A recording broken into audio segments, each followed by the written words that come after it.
How's it going, everyone? Welcome to the Smack Raw Podcast, your one-stop shop for WWE, AEW recaps, reviews, and pay-per-view predictions. My name is Vince, and today we're joined with Benji and Colin. We got a little bit of an international feel to today's podcast. How's it going, guys? You guys ready to talk some NXT? Pretty good, man. This amazing show, man. This is what a time to be a wrestling fan, man. For Man, that sure. show was so good. I'm stoked for this. I'm ready for this. I'm ready to talk NXT. What a show last night. Show of the year. Bring it on. Yeah, I mean, we want to talk about tonight's show, but we also want to talk about tonight's show with you guys. So make sure you reach out to us on Twitter at SmackRawPod. You can reach out to me at SESVince. That's capital SES. You can reach out to Benji, Calavera Comedy. And you can reach out to our boy Colin at Wrestling Chump because, as he likes to say, he is a chump for wrestling. And you could also find the podcast in many different podcast like forums. Sites. You can go ahead and find us on Stitcher, Podbean, Spotify, iTunes, Google Play, and even on YouTube. So make sure you go ahead and find us there. Subscribe, like, and comment on this video. Let us know what you think. But with that being said, let's get right into today's episode, guys. It started things off with a banger. We started off with what we thought would have been the main event. Adam Cole versus Matt Riddle for the NXT title. Guys, what you think? What you think of the match and what you think about the placements? Yo, obviously strategic placement here, man. Let's just be honest. This is very strategic. What a match, man. This could have main evented a takeover. This is a high caliber match, man. Yeah, man, this kicked off really fast. As I just said, very strategic placement. They wanted to get off to a banger. They wanted the eyes on the product, and that's why this went on first. Probably should have gone last on any normal type show, but it's going head to head with Dynamite over on the other channel. But yeah, what a match this was. These two guys, these could main event any takeover, any WWE pay-per-view, and yeah, this got off really, really fast. For sure. It kicked things off with a bunch of crazy action, a little bit too fast to call, and which was a little bit of the theme for tonight's episode. And for most NXT shows in general, there were a couple of spots that I really I jot down, and I'll try to make sure I talked about. The one spot that I really liked was Riddle had Cole into a fireman's carry, and then mid motion Adam Cole reverses into a backstabber. It was just a bunch of crazy stuff. What was it? I think it was that brainbuster into the knee that Adam Cole likes to do. That it was just a bunch of sequences. Colin, what stood out to you in this match? Yeah, the Ushi-Goroshi, I think you're talking about there, Vince. Yeah, there you go. Yeah. Ushi-Goroshi. I love when Morrow says that as well. Yeah, but we have Matt Riddle turned into Kenny Omega in this match. V-trigger. Oh, I don't think I've ever seen so many V-triggers, and they're vicious. It's such a vicious move. But we see a lot of counters, really, really fast action. There was a great sequence there, as I said, that V-trigger. Cole jumps straight back up, huge super kick. Riddle then straight back up again, deadlift German suplex for a 2, gets out of that, and Cole gets him straight up into the Ushi-Goroshi then for another 2 count. Yeah, really fast match, and that was what stood out in this match more so, that these guys were just going all out, balls to the wall in this match. Definitely. Wasn't there a spot where they did a flip senton, and then Adam Cole goes for a Panama Sunrise, and Matt Riddle still kicks out? Yeah, man. No one hits that Canadian Destroyer quite like Adam Cole. It's a Panama Sunrise. It's different because he does the little finger points, and then he does it from the second row. It's completely different. It's completely different. For me, whenever I see Matt Riddle do the floating bro, I get a contact high, man. So I'm a little hazy on this. My bad. Okay. It's all right. It's perfectly understandable. He has that effect on people when you watch him wrestle. I mean, for a while there, I thought he was legitimately high because at one point, Adam Cole goes for the last shot, and then as he's He about just to come, falls over. he just collapses. So I wasn't sure if he was just like exhausted from the match, or he had a little puff on the side when we weren't watching. So it was one of those two things. But regardless of if he was high or not, it was a great match, and I was highly anticipating this one, and for a good reason. These guys did not disappoint. If I'm not mistaken, it goes into like a Panama Sunrise, but it gets reversed, and then that's when Matt Riddle hits his like amazing sequence of comeback moves. Like he hits that one like power bomb, then flips you up, and then does the fucking V trigger knee. Oh my god, it's just crazy. Yeah, and he went for that what did you call it, Benji? The thing where he flies through the air. I have a corkscrew senton. The floating Um, bro. the floating bro. That's the one with the hair flowing in the wind. He just looks like a stallion up there, when the lights hit his abs. Whew. Yeah, but he only half hit it, and I think he connects with that. That's game over. But he didn't get every bit of it. Only got the 2 count there. But the crowd was super hot into this. We got the fight forever chance between these two guys as well, On and the first match, man. a very split crowd as well. The crowd is Definitely. down the middle here. Matt Riddle is way over here. He's way over. I actually thought that Cole would have the majority of the crowd here, but no, we got it really split down the middle. Like we were saying, he has that effect on people. There's just something about Matt Riddle that just makes you gravitate towards him. And like I've seen personally, I've seen firsthand people say to me, "Oh, I don't really like this Matt Riddle guy. He's okay. I don't really like him." And then over time, he slowly reels you in and wins you over. There's just something real genuine about him, isn't there? Yeah, because it feels like that's genuinely who he is. He's not playing the character. That's literally who you're gonna run into. Like if you see Matt Riddle in the street, you're probably gonna run into the exact same guy you see on TV. And I think that's the best kind of characters that translate, and that's probably why he was so over with the crowd. And you're right, Colin. It was 50-50 because there were like bro chants, there were Adam Cole chants, there were Bebe chants, there were like a bunch of other Matt Riddle chants. They were like dueling back and forth. The crowd couldn't go ahead and pick a winner, but in the end there had to be a winner. And how did this match end, Colin? Yeah, so again, the pace kept up, and it kept up towards the end of this match. So, Riddle went for the flip clothesline over the ropes from the apron. Cole caught him with a vicious super kick on the back end of that, hit the Panama Sunrise, went for the last shot, but Riddle managed to get out of the way. Got him in the bro mission, which he transitioned into that armbar that he did the damage with last week. Somehow, I don't know how, I thought this was over here, but somehow Adam Cole managed to escape. But Riddle wasn't done there. He wanted to go straight back after him, and then that's where Adam Cole, as a lot of people were calling a clean finish. I don't know if this is clean. It's clean for Adam Cole. yeah. But Cole absolutely smashes Riddle with his cast that's on his arm. And then adds a little bit of insult to injury because I thought it was over there. Cole could have pinned him there, and then Riddle was out from that hit with the cast. But no, Adam Cole hit him with the last shot for the 1-2-3, and let the celebrations begin. And still our NXT champion, Adam Cole.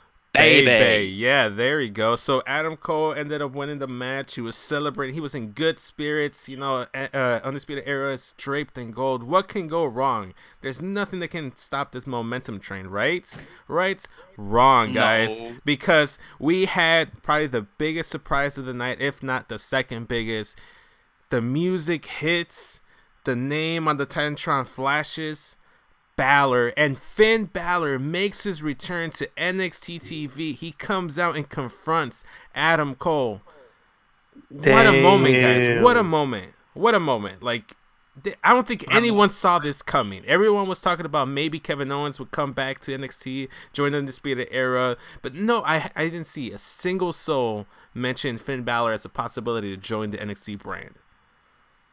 No, man, I lost my shit right here. I know a couple of people who know Finn personally, and as far as Sunday, Finn was still in Ireland. Yeah. And that was the last that I heard. I didn't hear anything about him being there, and I marked out when I saw that name pop up on the Tron. I lost it.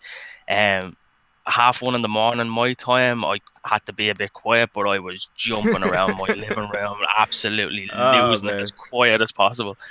But yeah, but Finn hits the ring. Hair starting to grow back because he did a bit of a Britney Spears thing a few weeks ago. Hey man, he wanted to do like a cleansing, kind of like CM Punk back in the day. He wanted to be pure for his marriage. He was looking like James McAvoy in Split. Orale. What you thought, Benji? Like this Like came out of nowhere, right? It's always great when they can surprise people like that, especially in this day and age of the internet and everything. Mm-hmm. I think back to the Hardys at WrestleMania. Yeah, that was one of the Just biggest pops. those surprises, man. Like nobody sees it coming.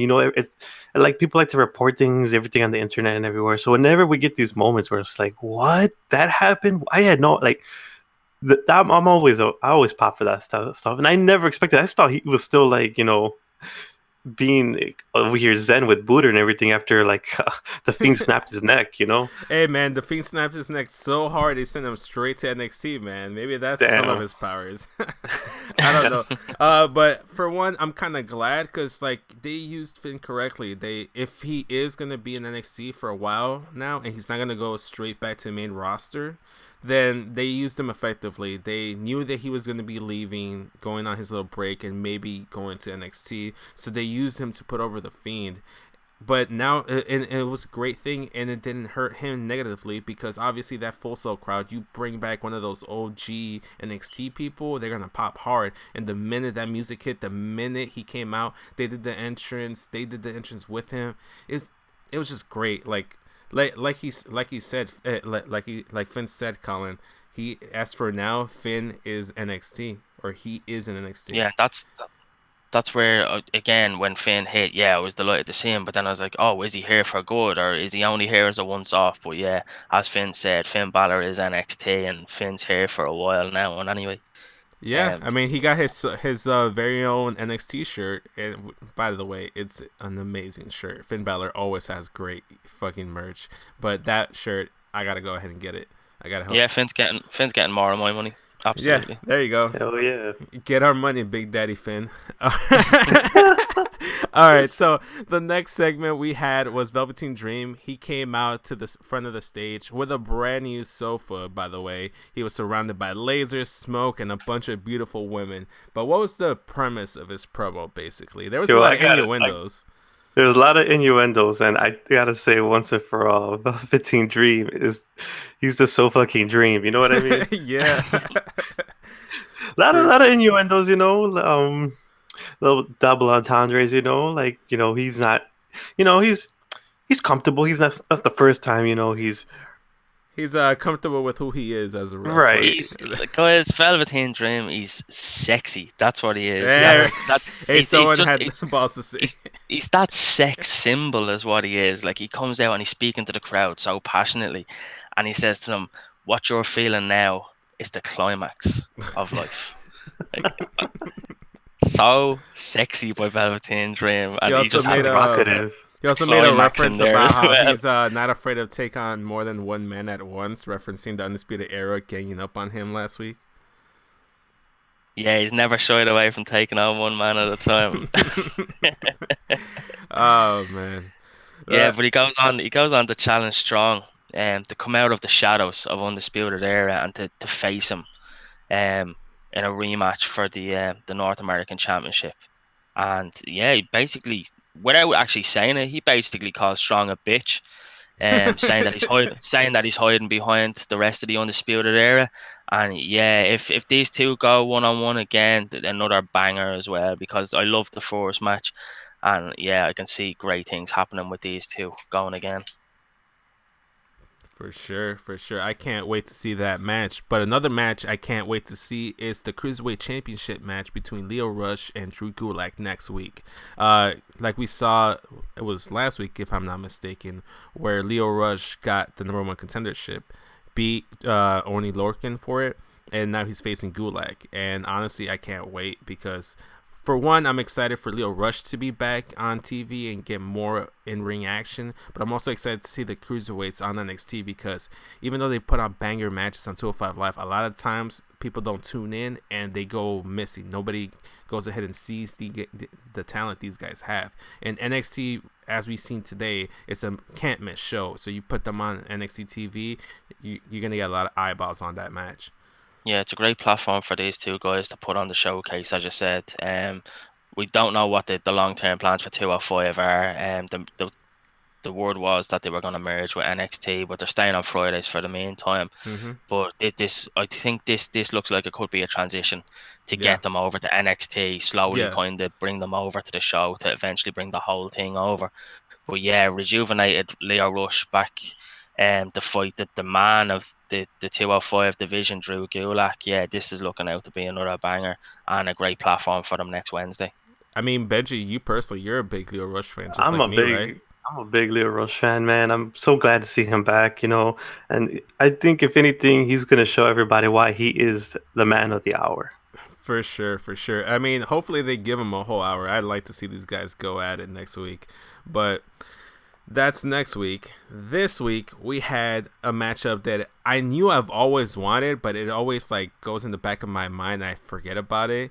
Io Shirai versus Mia Yim, and I know this is around the time where you were telling us in the group chat, Colin, that you were kind of losing some interest because this is when they started doing the picture-in-picture commercial. But I'm a huge Io Shirai fan. I know for a fact Benji likes them both, and he was really rooting for Mia here. So I was really locked in and focused, and these girls really put on a solid match. Yo, man, like it's again, like you said, it's one of those matches that makes sense, but we hadn't seen it quite just yet, you know. Yeah. Um, man, they, to me, in my opinion, they absolutely killed it. I was a little torn in this, you know. I was like, I didn't know who I wanted to win or lose. You know, this was a hard one for me.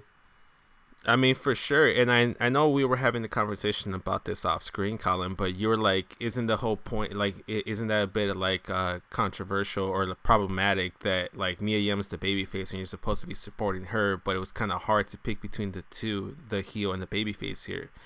Yeah, Mia is the face. So in my eyes, and the standard kayfabe eyes, like Mia should be coming out on top here. We should want Mia to come out on top. Mm-hmm. But I think you have that you have that new age heel dynamic in Io Shirai where people are getting behind her, even though we're supposed to hate her Yeah. or they want us to hate her, and she's just so good that you can't. And because we love what she's doing in the ring, but technically from a kayfabe standpoint, Mia Yim, we should be wanting Mia Yim to go over here. And Yeah. I did. I wanted Mia to go over because I don't think Mia winning will elevate Mia, and I think Io losing won't actually diminish Io that much. But I think vice versa. Mia's taking Yeah. a lot of losses at the moment, and if she keeps Yeah. taking them, then it's only so long before she becomes just another afterthought. Definitely. I mean, I wouldn't be too surprised if she maybe takes another L here, because here, like you said, she's been taking a lot of losses recently. She lost to Shayna Baszler at Takeover. She was the one that took the pin in that Fatal 4-Way #1 Contenders match, and then tonight she goes ahead and loses to Io.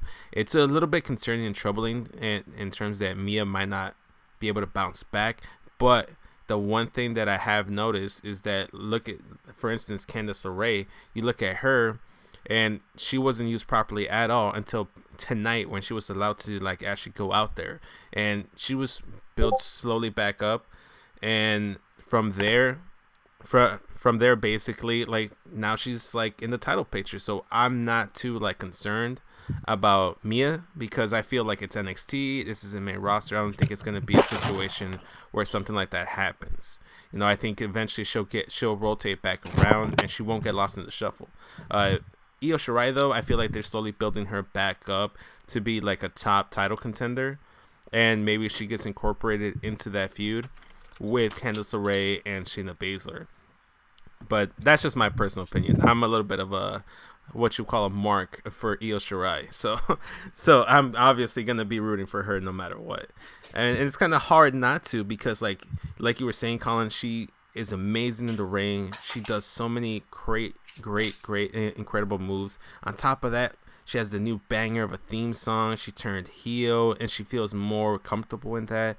And then the gear, like tonight's gear, is like a little like tweak on her original like gear that she debuted at Takeover against Candice. But I don't know, man. I'm warming up to it, and I'm liking it. Yo, you play that theme loud with some bass. Whew. Yeah, man. Hell yeah. Gotta rock out to that song. But they rocked out in this match.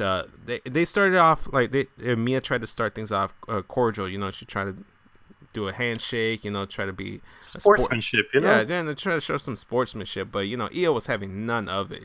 And like Colin was saying, he wasn't really too like invested to start the match off. And if you notice, like, it was probably because like that's when they slowly started going to commercials. The match started off slow. It took, and they had to like cool down the crowd given that what they just seen in the to start off the show between Matt Riddle and Cole. And it was actually, Man, it's just like I was just gonna say that's like an unfortunate spot. Like after you go after such an amazing match, following that up, like yeah, you always gotta cool the crowd out, and not you're gonna sacrifice a little bit of that, like people like not tuning in too much, losing interest a little bit. But that's just the nature of it, man. You can't have an amazing match like that and then keep going full throttle. Like Yeah, I think also what they expected was like after that first main event, if people were tuning in, once that Riddle and Cole match was over, people are gonna change over. Mm-hmm. And I think it's disappointing to see, but Io and Mia probably were that match that they sent out, and that's why I think they threw the 2 commercials into it as well. Yeah, they Because definitely threw in some quick commercials in there. yeah, they knew they were going to be losing viewers around now as well, and these now, girls they deserve more. But I I'll think ask you guys an interesting question. Could this match, the match placement, could this have been switched out with Pete Dunne and Danny Burch? It probably could have, but you know they wanted.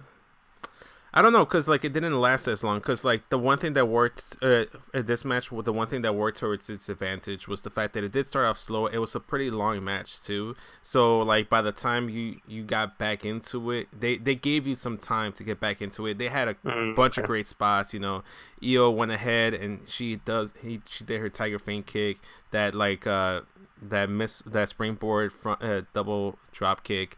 Mia hit what was it like? That code blue. That code blue. There were so many great spots, and after one of the commercials, they came back from commercial with a damn superplex into the ring, and that's actually how the match ended. Like, there's a lot of stuff that went into this match, like, but like we can't like sit there and like analyze every single aspect of the match, but like it came back from a superplex. And then there was a bit of a more shenanigans going on from there. And then towards the end, she does like this really cool like spinning tornado sliding kick onto Mia that knocks her clean the fuck out. And that's when she goes for that moonsault and gets the win. But there was a lot of great stuff in here. Like towards the end, if you like stuck around for the match, you were rewarded for it because they had a bunch of great stuff in here. yeah, absolutely, they definitely did, and I think the likes of us, we got to see that firsthand. And I think people will be pleasantly surprised with this match when they do go back and watch it after the AEW stuff as well. Um, but yeah, these 2 girls are killing it. Give me more of this because yeah, they're 2 great talents in the ring, and I want to see more of this. But going to who was actually watching, did we see who was watching that match? Who we Yeah. switched to next? Yeah, they cut to the crowd and the outsiders were actually outside of the ring just chilling and watching the show. Scott Hall, Kevin Nash, they were over there just chilling, taking in the match, and it looked like they enjoyed it. I mean, did you guys catch that? Yeah, I did not catch that. I'm glad they let the seniors out for a little stroll. Oh yeah, my these 2 gosh. guys. It's good to see that these old talent that they're supporting these young guys as well. I think that gives the newer talent a huge confidence boost when they see these guys backstage Definitely. and having so much being so committed to the product as well and watching these guys in the ring. That's a And to huge me, thing it's for them. like you seeing people that experience that many years in professional wrestling, whatever, and you see them and they genuinely look like they're having fun, like they're actually enjoying what they're seeing. You know? Yeah. So I mean that was a good thing, you know. You're gonna get a little bit of a pop. They did like those kind of like crowd shots all over the night. But like they also did like a shot of like the backstage area of Street Profits and Bianca Belair walking into the arena. And Colin, you didn't knew that Bianca and Montez Ford were married, right? No, this was complete news to me. It was only when Beth Phoenix actually said it, and that I was like, "No way, this is awesome." I love stuff like that. I love out of the ring stuff like, yeah, that got a bit of a pop from me. That's that's the thing. We're actually married. that's pretty funny because I thought it was like no knowledge. I didn't think it was too big of a thing, but here we are, and you didn't knew about it. I mean, I guess the news just didn't get out that much. But the news that they do want to get out is that Tegan Nox is coming back, guys, and it looks like she's coming back to NXT because that's what the commentary team said. They aired a little vignettes, and I'm super stoked. I was rooting for her hard in the Mae Young Classic. I really wanted her to be one of the finalists, if not win the whole damn thing. And it was just unfortunate that she had to go through another injury because in the first Mae Young Classic, she couldn't compete because of injury. She competes in the second one and she gets injured midway through the tournament. And to see her come back, and she recently just came back to NXT UK, correct? Yeah, she came back at Cardiff. Cardiff. Yeah, after Kaylee won the belt off Tony, Tegan Knox hit the ring. It was probably just the fact that she was Welsh and it was in Wales to give the crowd that pop. Probably. But I thought she was going to be staying in UK for a while, but no, she's coming to NXT to hit USA on Wednesday nights, and yeah, this is great for the women's division because Definitely. we need more of this. We need people to be able to take that belt off off Shayna Baszler, Right. and maybe Candice can do it later in the night. Maybe it could lead to a better feud with Candice. Then we'll see how that pans out. Right. But like the one thing that I really thought about was like her coming back and then her and Dakota Kai being back at the same time. We all know they're a tag team. And they recently just signed Chelsea Green and Deanna Purrazzo. They were actually shown in the crowd last week. So they've kind of like made them into a tag team. I'm hoping, fingers crossed, I'm being a little bit of an optimist here, but I'm kind of hoping that going forward that this is a sign that they're planting the seeds to build up a women's tag team division and actually have it cross between all three brands. So like as much as I like Bliss and Cross right now because they've won me over, I'm hoping that maybe Boss and Hug Connection get those titles and they jump between Raw, SmackDown, and NXT. But that's The just potential of all those matches that would elevate that title so much. it really would. Like it would just do wonders for it. It really would. And Yeah, especially if we got to see some women's tag matches on the likes of a takeover. that's If they can build to that then as well, don't that could really don't elevate bring those back titles. old wounds, Colin, because I'm still upset that we never got Bus and Hug Connection versus Sky Pirates. I was so mad they brought up Kyrie and then they turned Io heel and they split up Boss and Hug and then we never got that match. It should have been that takeover during Mania weekend, but we were robbed of that joy. Okay, that was my little rant. Okay, so the next match we had, Tegan Nox is making a return, but also Johnny Gargano is back, and he made his return in-ring competition against Shane Thorne tonight on NXT. Colin, I didn't get it. This is the match where I kind of dipped down a little bit. This is where like the little drag kind of hit me. Why don't you walk us through a little bit of this match before we talk about it? Yeah, so we've seen a little bit of Shane Thorne there over the last 2 weeks, but we have Johnny Gargano, Johnny Wrestling, Johnny Takeover, whatever you want to call him. I'm a huge mark for Johnny. I'll call him anything. But yeah, we get Gargano taking on Thorne, and from the outset, like let's be honest, guys, we're looking at this and we're like, yeah, there's no way Thorne's beating Gargano here, but Thorne puts it up to him. He really does. Thorne comes out really quick and matches Gargano with pace and aggression, and he hits some huge moves on Gargano as well. He That hits a power bomb was huge, sick. yeah, What did that Mauro call it? I don't know what the Japanese lantern power bomb. Uh, yeah, some He made that huge. shit up, right? He Oh, had to God, make absolutely. that up. Yeah, that's a Ronaldoism. Absolutely. It's a thing I, then. yeah, I actually googled Japanese powerbomb and it didn't come up anywhere. Yeah, it was definitely Oh my just Morrow shooting the shit. But yeah, some great big shots in here. With Thorne with a huge elbow uppercut as well, and a spinning backdrop as well. That like they're vicious and actually made me believe that Thorne might be getting the W here over Johnny. Which for me, I need to believe that either two of these guys in the ring at any given time can win this match. If I'm Mm-hmm. watching a match and I think that, oh, this is a given or this person's going to win this match, I lose interest. I need to believe that either of these guys, and Thorne made me believe in this match that he can actually go over Gargano here. But yeah, Johnny went for that thunderstruck DDT over the ropes. He was caught on the shoulders. Johnny hit him with some massive elbows, and as you said, Thorne hits him with that Japanese Lantern powerbomb, but only manages to get the 2 count. Johnny went for a Hurricane Rana. It was reversed by Thorne. He managed to stop that.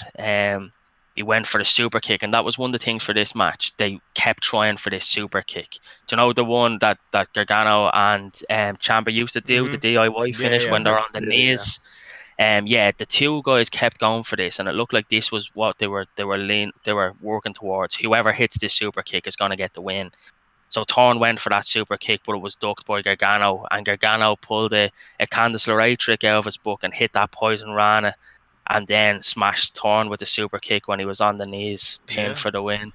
But yeah, great finish, and yeah, this elevated Shane Thorne for me, big style, puts Shane Thorne way up there. Makes me think that some guy who I wasn't too pushed on a couple of weeks ago, now I'm like, okay, this guy can go. I'm really looking forward to seeing what he can do.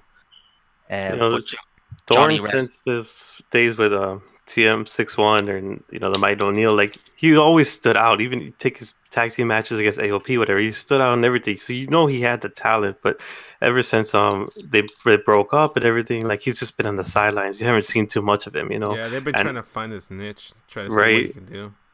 Right, so then you got this huge opportunity. When you get these opportunities, you got to take advantage of them, and he absolutely killed it, man. For sure, and I'm pretty impressed. Like not to like dog on the match or anything, but like that, like unfortunately for them, that's where my energy started to dip down, and they did throw in a couple commercials during this match as well, and that's when I started to dip down. But like towards the end, it was fast-paced action non-stop, and the callback with the Poison Rana to Candice LeRae was great, because following this match it led straight into the Candice LeRae versus Shayna Baszler match for the NXT Women's title, and boy oh boy did we get a chance to really see Candice wrestling and what she could do in this match. Yo, man, she had a chance to finally really show people who is Candice LeRae. yeah, this is the first time that we get to see indie Candice on NXT. For sure, Because there were a couple of spots, especially when and they were a little bit messy, but it was a good kind of messy, because like it was more of her just trying to give her all and try to take down Shayna, and like obviously like in the real fight, and you're not gonna like have like clean, like poetic, like technically savvy like fights and stuff like that. So this felt kind of like a fight from the get-go, because it started off kind of slow with Shayna trying to like get most of the control, and but then that's when Candice kind of takes over a little bit, hits her. I forgot what move she hit her with, but like it set up Shayna to like roll out to the outside and sit on the apron. She takes a baseball slide to the back, and then that's when Candice goes to the outside and does that springboard like body press thing that she did to Shayna, and that's when the crowd started to get a little bit more into it. From there, Shayna takes over the momentum-wise and slams her into the steel steps. And then once she's there, that little like slit opening, she puts her left wrist in there and just smashes it into the steel steps. And she tries to use that as like the story going into the match. It was that seemed to be the tone working for the match. Then she was working the arm. Then to try get the W on Candice from there. With that arm move, but yeah, they really they started to come to life then. Like as I said, it was a bit of a slow start there, but the 2 girls really picked it up then, and then it became an absolute. As much as I hate to call it, it was a spot fest. It was a spot fest. But What JR would call a slobber knocker. An absolute slobber knocker, yeah. By God. By God. Slobber knocker. By God. She's damn near broken in half, and she almost felt like she was broken in half, because like there was a spot like she had, like I don't know if she fully connected, because I was looking down at the moment. I was trying to take notes.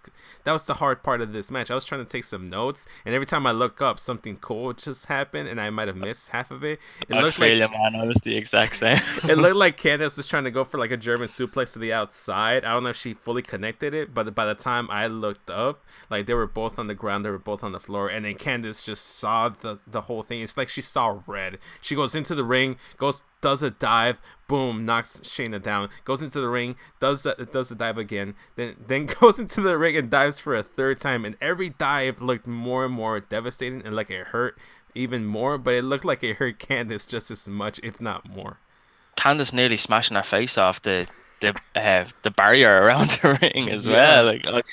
Yeah, she really went for those suicide dives. I was actually worried for Candice a couple of occasions because there's no give, there's no padding on those barriers. They're just metal barriers underneath a bit of tarpon. I was For saying, sure. holy shit, Candice is gonna kill herself here. No, But and yeah, I think that just shows Candice's mentality coming into this match. Candice for me, this match for Candice was her her coming out match. party. This was her takeover, and because she gave it everything here. Is this the match of the night? It's up there. I feel like It's a toss up for me with this and the first match, the men's championship match. It really is a toss up. They were both really really good matches, and I couldn't call it. I actually can't call it. I think I'm leaning a little bit more towards the Adam Cole and Matt Riddle match, just because I felt like I had more energy going into the match. Unfortunately, match placement had a big factor in for me. So this is the start of the second hour, and we're not used to NXT being a 2-hour show. It's the third weekend, and I'm still adjusting to it being 2 hours. So for you, could this have been the main event? It probably could have been the main event. It was just so good. It could have been the main event, but there was a reason for the match placement. But we'll get to that in a second. Well, let's finish off this match because Candice does go for the Kirifuda clutch on Shayna. Shayna reverses that. They get into the turnbuckle, and then she puts Candice into a Kirifuda clutch over there. Gets out of the whole predicament and stuff like that. And then from there, that's when Candice tries to go for her lion salt, moonsault thing finisher, and Shayna just sidesteps out of the way. Candice misses completely, and then that's when Shayna locks it in, and she puts Candice in there for a good long while. I legit for a second there, I thought that Candice was gonna get out, but sure enough, these mofos gave me hope here. Yeah, they really did. She locked in that Kirifuda clutch, and I'm like, oh no, it's over center ring. And then we see Candice. Candice starts to get up, and she's picking Shayna up on her back.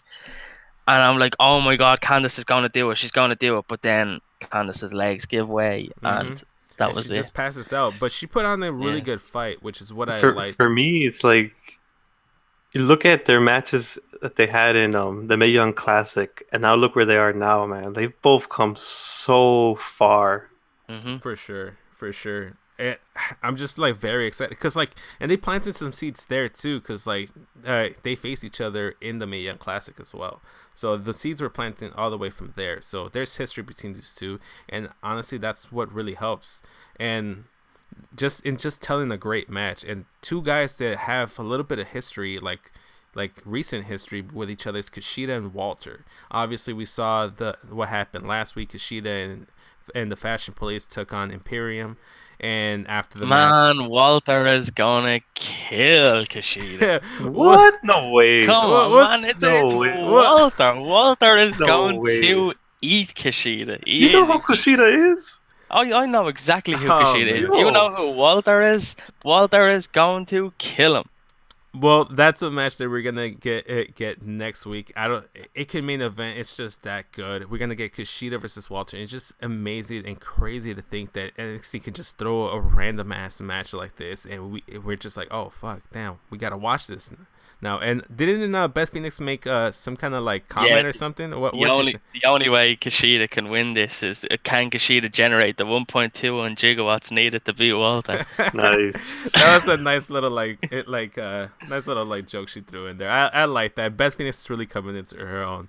And then someone else that's coming into his own, being in the NXT crowd, is Pete Dunne, because that was the next match we had. He came out, and it feels like he's become a staple of NXT now. This 3-4 weeks in a row where he's been on TV, and it doesn't feel like he's never I never get the sense that Pete Dunne was never part of the original NXT core. So like it feels like he's always been part of NXT to me. And then he was taking on Danny Burch, and they had a great match. Danny Burch took it to Pete Dunne, but at the end it just was never meant to be. Like unfortunately, you put Danny Burch and Pete Dunne, you're gonna get Pete Dunne walking away as the winner, and which is what happened here. Danny tried to match Pete's aggression. Now, Danny's already an aggressive guy. Like, I'm not taking anything away from Danny Burch. He really is an aggressive guy. Him and Oni have been doing some great things in NXT. But you're not going to match Pete Dunne for aggression. You really aren't. And yeah, he tried and he tried and he tried, but he just couldn't get there in the end. Pete Dunne's always going to beat you with that aggressive style. And with that finger snap, it gives me chills every time I see it. I know he's obviously not snapping his fingers, but just the thought of it just gives. It's just the visual Well, and the I feel like audio of it. Yeah, everyone's had a jammed finger. Everyone's like messed their fingers up. So you know the feeling. You know how much it hurts. You know that pain. So when you know the sound it makes when your fingers get messed up. Exactly. You know, you hear that snap. It's just like, I don't know. It triggers a different sense, I guess. Right, but like we were saying, it was a victory for Pete Dunne at the end. He ended up taking the victory with the bitter end. He's out there, he's celebrating. I'm like, oh, okay, cool. We're just gonna get a bunch of like Pete Dunne like showcase matches until we get into like his first feud. Nope, we were wrong, because this is another surprise of the night. This was a pleasant surprise for me, because after the match, I think like the lights kind of dimmed, just like his entrance. There was just a spotlight on Dunne in the ring. Yeah, it was like a spotlight. I don't know if that was. I don't know if that was intentional. I don't know if that's going to be his thing going forward when like stuff like this happens. But there was a spotlight on Pete Dunne, and then out of nowhere, Damian Priest comes in and he lays out Pete Dunne. Completely took me by surprise. Damn. For sure. I mean, what you guys thought? Like, this is pretty cool. Like, obviously, we're gonna get a match between these two guys. I've always been high on Damian Priest, Punishment Martinez. You know, so for me to see him, their characters could not be more different. This could not be two more different people. You know, so that I feel like those dynamics always are just the catalyst for some great chemistry. You know. Yeah, Damian Priest for me, I'm really hot on him. Like I'd more know of Damian Priest than having seen him on the. I'm not too savvy on the US indie scene. I'd be more bigger on the European one. But yeah, I know who Damian Priest is when he came in. Like I've heard the hype around him and him against Pete Dunne. From what I've heard about Damian Priest, is he was huge on the indies, and Pete Dunne on this side of the pond was huge on the indies. So we have two indie darlings kind of squaring off here now, and bringing the indie scene to NXT. And I cannot only see great things leading to this feud. Well, see, here's the thing. I'm going to contradict that statement by saying that What? I wasn't too invested in Damian Priest in Ring of Honor when he was Punishment Martinez. Maybe it's just that I didn't get a chance to see him too much, but like the couple Ring of Honor shows I got to see that I actually personally went to and he was part of it, I just really didn't care about the guy personally, like as the character. Like as the guy, obviously, he seemed like a chill guy, like it was kind of fun, like seeing him and stuff like that, but I didn't care too much about him. It wasn't until I guess he found himself with this Damian Priest character. He just feels more comfortable. He has this swagger about him. The entrance is really cool. Like little things about him. Maybe it's just now that I'm really getting a chance to see Damian Priest on a weekly basis that I'm invested more. But when he was Punishment Martinez, I couldn't really care. But Damian Priest, take my money. I'm invested. I know what you mean about the little things. Like after he's done with the fight or whatever, he'll put his jacket back on. Yeah, little things like that. Yeah, little things guys, like that, like the little guys, arrow to the top of the Titantron that he has. Yeah, if the you ring. haven't seen it, go look for that GIF, because that's what I was just about to say. That Robin Hood firing the arrow, the imaginary arrow up to the Tron, and then his name just lights up across the Tron. That's a spectacle in itself, and it's the little nuances like that can make the character. Those little things, it's things that the crowd can get behind. Mm-hmm. You're going to see people in the crowd pulling that imaginary arrow out when he's doing it as well, and that's what can build your character. He's just he has those mannerisms already that like gravitate towards the crowd, and that's all you really need. And then him versus Pete Dunne, like I said, this is gonna be a crazy match, because this is a match I didn't think I want to see, but like once I see it like develop in front of my eyes, I'm like, ooh, yes, I want to see where this goes. And it's a combination that I didn't think about. And like Kyle likes to say, if you can surprise me, I'm happy. And I was pretty happy with this surprise. I don't know about you guys, but Yes, I think we all were, man. And I think, as I said, this is going to lead to great things. well, Yeah. it really will. And one final great thing that we had on the show was the main event. Like before like after this whole segment, we cut into a Kathy Kelly interview with Adam Cole. She was trying to like bring up Finn Balor being back on NXT. He was having none of it. He was looking past Finn Balor. He was not a concern to Adam Cole. He was more concerned about Undisputed Era staying draped in gold and keeping the prophecy alive. And it was kind of like a hype up thing that he was having with Kyle O'Reilly and Bobby Fish. And we lead right into the main event, and the Street Profits come out with Wale of all people and just started hyping up the entire crowd. For me, it was a little interesting take for them to get Wale, considering he's from DC and there's other stuff going on over there in DC. I don't know. Maybe it's just coincidence, Benji. I think you're just reading too much into it. Maybe, maybe. But it was pretty cool. Like he obviously I was kind of hoping he'd come out and like do his best R-Truth impression, try to rap like most of the song out, but he didn't. He just like was like, who wants to smoke? Like, or wait, oh, no, it's like, I want the smoke. See, I'm already butchering the song. I don't even know how it fucking goes. That's how little attention I was giving it. But the crowd was giving plenty of attention. They had the red cups out. They were hyped up. It had a big fight feel to it. Like a takeover match. It really felt like a main event. And here's the thing: like, out of the 3 title matches, this is the one that I felt like it wasn't main event worthy. But they changed my perception and my idea. Mm-hmm. They changed my mind. Like I literally have from to, the I have get to go. disagree. I have to disagree, Evans. The tag division in NXT has been absolutely killing it for this year, especially, and even going back to last year. These guys have been putting on bangers, not just the Street Profits and the Undisputed Era, but the whole tag division. Every takeover we have seen, these guys, they're going out. They usually open the show, and it sets the tone. And on a couple of takeovers, the tag teams have been the match of the night. I'm not surprised that this was the main event, and these tags can make that main event light up any week. And obviously, with the flip side, the AEW thing, those guys building their tag division, it's a way of NXT kind of honoring their own tag division and saying, Mm-hmm. you guys go out here and close this show for us. And they did a great job with it because, like we were saying, it was Street Profits getting the rematch for the NXT titles against Undisputed Era. They came out, and I felt like the match was kind of like they still had a bunch of cool stuff in there, but like there was a bunch of very well like tag team psychology in there. There was like cutting off the ring, quick tags in and out. Like you noticed that too, right, Colin? Yeah, absolutely. I think obviously we spoke about this. This was a planned thing from a production standpoint. These guys had a 15-minute overrun, so they knew, go out there, start off slow, kind of use your tag moves, cut off the ring, quick tags in and out, bit of good tag team action. Don't do anything too crazy just yet. We'll wait for the top of the hour till everyone comes over to us at the top of the hour for that 15-minute overrun, and then that's when the match really, really picked up. Yeah, it really did because like we were saying, it was like maybe I want to say it was like maybe like 8 or 9 minutes before like the end of the hour, and the match was just barely about to start. The tag match was barely about to start, and then over on the AEW side of things, without getting into details, it looks like they were wrapping up. They were slowly trying to like wrap things up. They had a bunch of stuff happening, and maybe NXT knew that was going to happen, or they just assumed they were going to have some kind of like big angle to close out the show, and they knew that they were going to use that extra overrun to get people coming over. It was very smartly placed, and just like in general, just really good.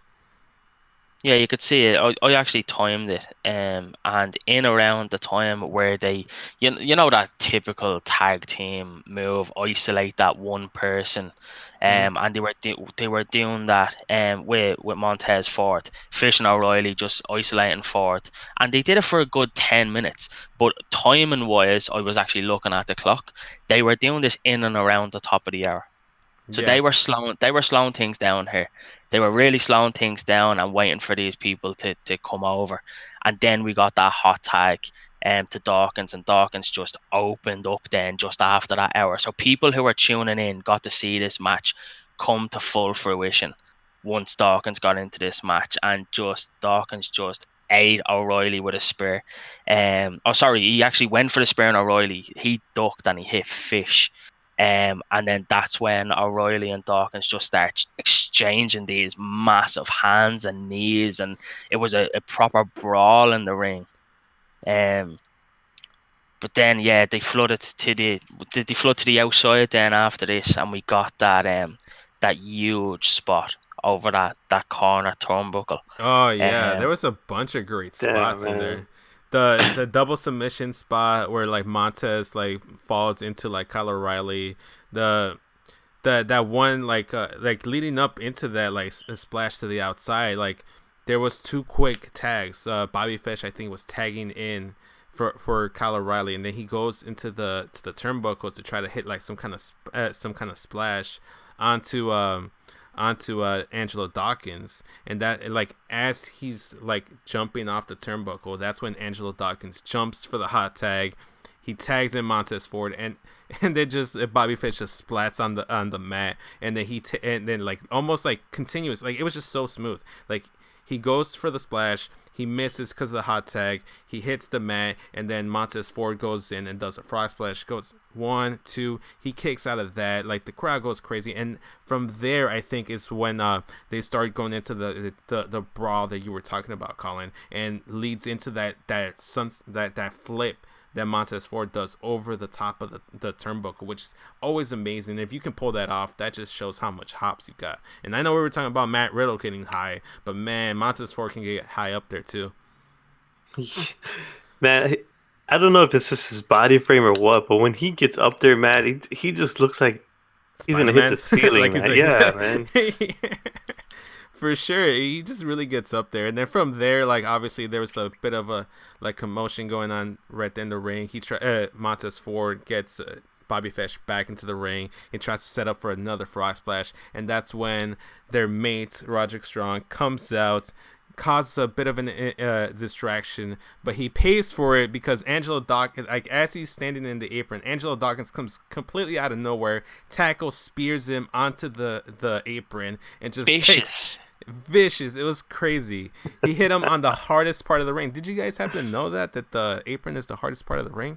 Are you for real? Yeah, it's new discovery. Yeah, I just found that out recently. I did a little bit of some wrestling research, and I found out. No wonder they keep hitting them onto the aprons. Yeah, then. Exactly. That makes so much sense now. Yeah, let us know in the comments down below if you guys knew that.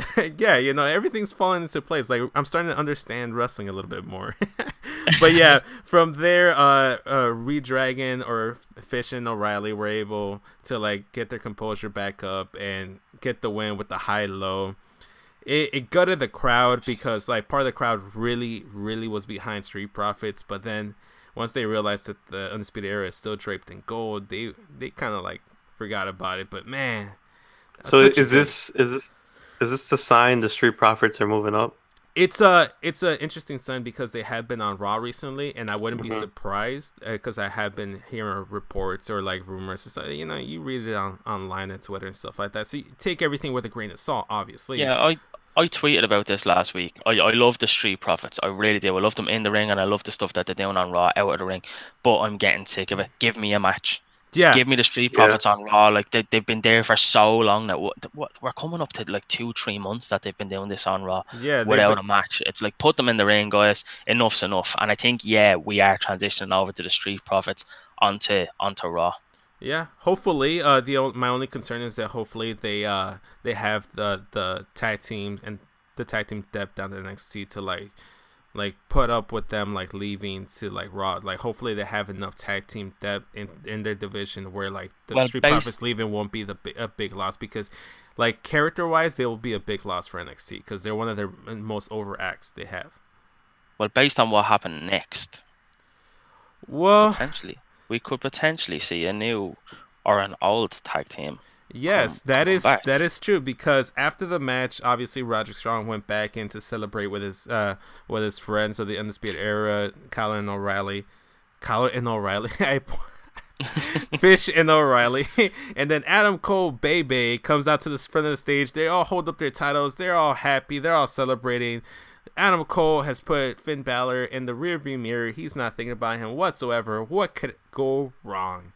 Well, the heartbeat starts to play, and he comes out. Tommaso Ciampa makes a return to Full Sail University and to NXT in general. Guys, after I saw the whole Finn Balor return, I was not expecting Ciampa. I figured they were going to get one big surprise and that was it. But we got both. We got more than what we were asking for.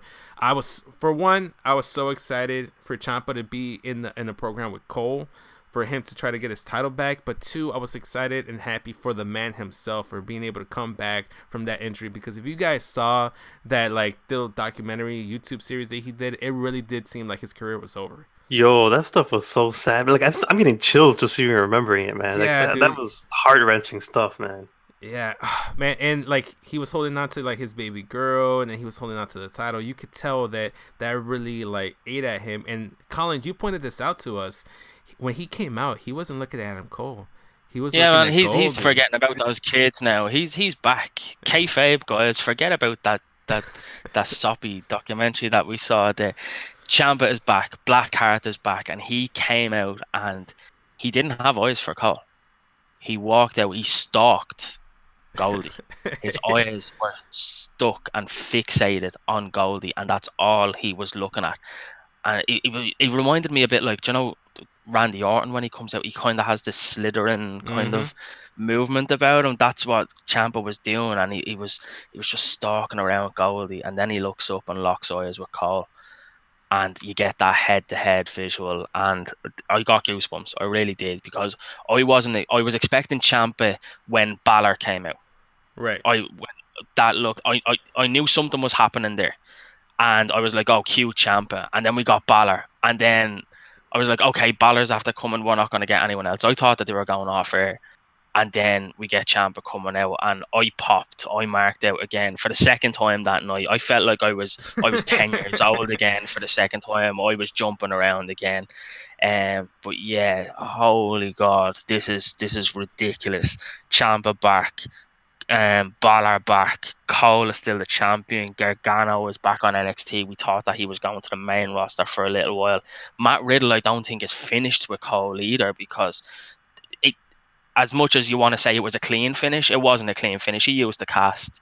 And Right. Is Matt Riddle finished? I don't think so. So this main event championship scene is stacked. Yo, It's a little congested at the moment. There's a lot of men. Enemies, whole lot of enemies. He really does. I mean, maybe he should take a page out of Velveteen and be okay with taking multiple men at once, because man, he's got Finn, he's got Ciampa, he's got Matt Riddle.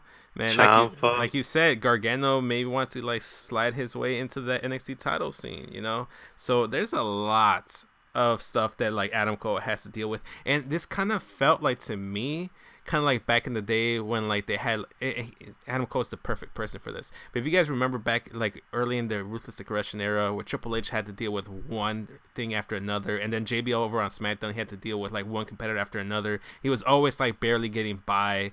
He had to deal with Eddie, Undertaker, Booker T, Big Show. And that's, I feel what they're doing here. They're building up so many obstacles for Adam Cole.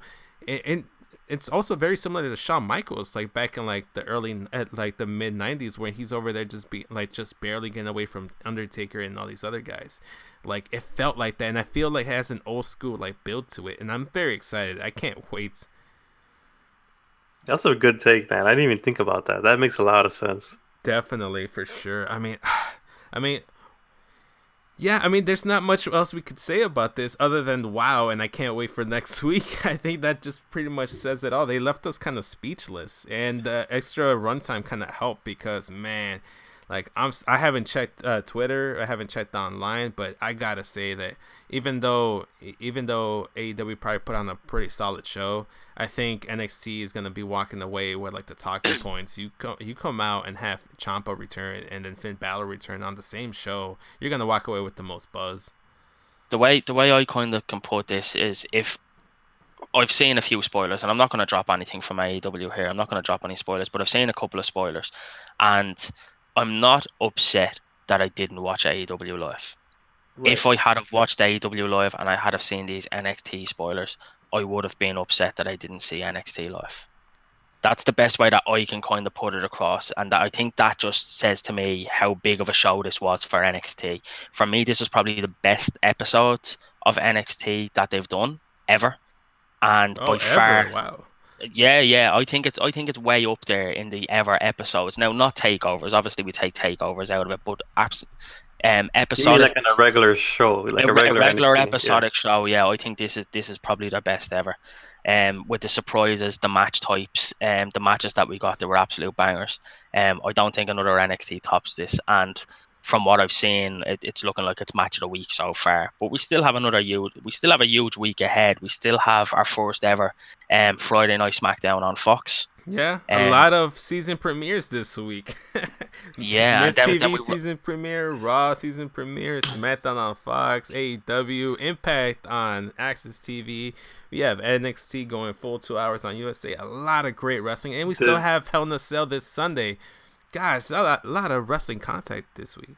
yeah, So much man. Like wrestling. today marked the season premiere of the Smack Raw Pod coverage of AEW and NXT. Yeah, A lot of things you want to check yeah. It out. was the season premiere of our own Wednesday Night Wars on the Smack Raw podcast. We had the little like international lads right over here, like the Mexican Irish connection. We're over here taking on like the state guys over in AEW, but I think we did a really good job. I think Oh we my had. God, we're the League of Nations. Yes, we're the League of Nations. I fucking love that. Oh my gosh, yes. I think we had the better show. Wink, wink, jab, jab. Sorry, guys. We picked the better show. But let us know what you guys thought of the show in the comment section and on Twitter. You can, like I said, you can go ahead and reach out to us on Twitter at SmackRawPod. You can reach out to me at SES Vince. Benji, they can find you at Colin Comedy if I'm not Yes, sir. mistaken. Colin, they can find you at Wrestling Chump because, like you like to say, you are a chump for wrestling. I think you speak for all of us when you say that, to be honest.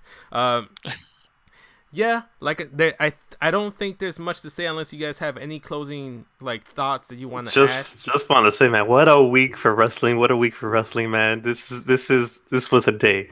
This was a day. It really was. I can't Yeah. wait for next week's episode. Colin, I'm sorry I cut you off. Any Yeah, last sorry. words? I can only finish this episode the way that NXT probably opens every episode, and that's NXT, NXT, NXT, NXT. And with that, I think that's a great way to close off the show. Make sure you follow us on all your podcast sites. Catch you guys on the next one. We are out.